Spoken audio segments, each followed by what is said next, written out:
കേക്കിൻ്റെ ടോപ്പിൽ ഞാനിത് ഐസിങ് നൈഫ് വെച്ചിട്ട് ഇതുപോലെ ഒന്ന് റൗണ്ട് ചെയ്ത് കൊടുത്തു. ഇനി കേക്കിൻ്റെ ബേസൊക്കെ ഒന്ന് വൃത്തിയാക്കിയിട്ട് നമുക്ക് ഡെക്കറേഷൻ പരിപാടിയിലേക്ക് കിടക്കാം അല്ലേ. കാത്തൂത്തിയമാണല്ലോ, അപ്പോൾ നമുക്ക് ആദ്യം തന്നെ താഴത്ത് കുറച്ച് പുല്ല് മുളപ്പിച്ചാലോ.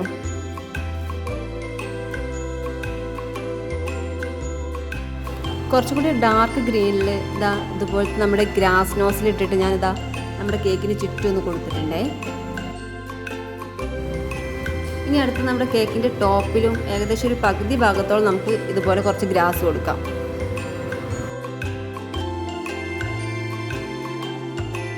ഈ ഗ്രാസിന് കുറച്ച് പെർഫെക്ഷൻ കിട്ടണമെങ്കിൽ നമ്മുടെ ക്രീം അത്യാവശ്യം സ്റ്റിഫായിട്ട് തന്നെ കിട്ടണം കേട്ടോ. അല്ലെങ്കിൽ ചിലപ്പോൾ നമുക്ക് ഇത്ര പെർഫെക്ഷനിൽ കിട്ടിയെന്ന് വരില്ല. ക്രീം ലൂസായാൽ ഗ്രാസും അതുപോലെ തന്നെ വീണ് കിടന്നു പോവേ. അങ്ങനെ ഏതാണ്ട് ഏകദേശം നമ്മുടെ ടോപ്പ് ഭാഗം ഫിനിഷ് ആയിട്ടുണ്ട്. ഇനി നമുക്ക് നമ്മുടെ പ്രധാന കഥാപാത്രങ്ങളെ വെച്ച് കൊടുക്കാം അല്ലേ.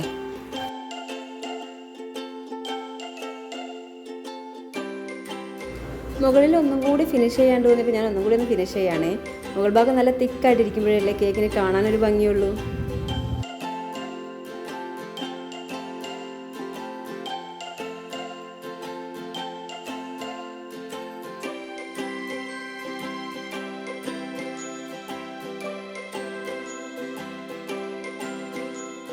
മുകൾ ഭാഗത്ത് നമുക്ക് ആദ്യം തന്നെ ഒരു മരം വെച്ച് കൊടുക്കാം അല്ലേ.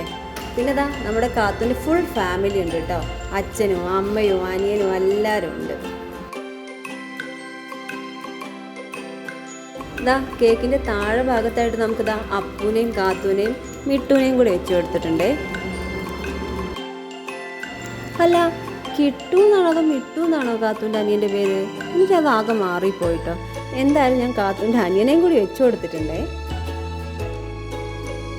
നമ്മൾ കേക്കിൻ്റെ മൊഞ്ച് ഒന്നും കൂടി കൂട്ടാൻ വേണ്ടിയിട്ട് 2 തെങ്ങും പിന്നെ അതാ നമ്മുടെ കാത്തൂനെ അപ്പൂനൊക്കെ വെച്ച് കൊടുത്തും തെങ്ങ് വെച്ച് കൊടുത്തൊക്കെ ജസ്റ്റ് അതിൻ്റെ പുറത്തുകൂടെ ഒന്നും കൂടി ഗ്രാസ് വരച്ചു കൊടുത്തു, ഒരു ഒറിജിനാലിറ്റി തോന്നിക്കാൻ വേണ്ടിയിട്ടേ. പിന്നെ ക്രീം വെച്ചിട്ട് വലിയ 2-3-4 പുല്ലും കൊണ്ട് വരച്ചു കൊടുത്തു. നമ്മൾ പേര് എഴുതിയത് ഫോണ്ടൻറ്റിലാണ്. പിന്നെ ഇത് അല്ലുട്ടൻ്റെ 3ാമത്തെ ബർത്ത്ഡേ ആണ്. അപ്പോൾ നമ്മൾ ആ 3 എന്നുള്ളത് കട്ട് ചെയ്തത് ഗിൽറ്റഡ് പേപ്പറിലാണ്.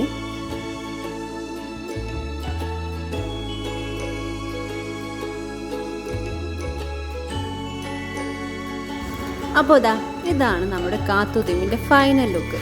എങ്ങനെയുണ്ട്? നിങ്ങൾക്ക് ഇഷ്ടമായോ? ഇഷ്ടമെങ്കിൽ സപ്പോർട്ട് ചെയ്യണേ.